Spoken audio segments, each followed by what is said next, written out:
அக்விட்டஸ் என்கின்ற ஒரு இளைஞன் 1991 ஆண்டிலே பிறந்து 15 ஆண்டுகள் வாழ்ந்தவர். ரொம்ப நாள் வெறும் 15 வருஷம் தான். அவர் நற்கருணையின் மீது அளவற்ற பக்தி கொண்டவராக இருக்கின்றார்.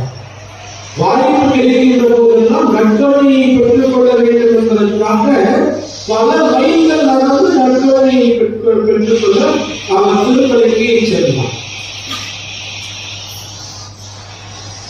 ஆகவே இப்படியாக அவர் தன்னுடைய வாழ்விலை வாழ்ந்து அதே போலவே இந்த கம்ப்யூட்டர் இயக்குவதில் இந்த கம்ப்யூட்டர் உங்களுக்கு தெரியும், இந்த ஸ்மார்ட் போன் எல்லாம் உங்களை விட உங்களுடைய குழந்தைகள் பயங்கர ஸ்மார்ட்டா இயக்குவாங்க. அது போல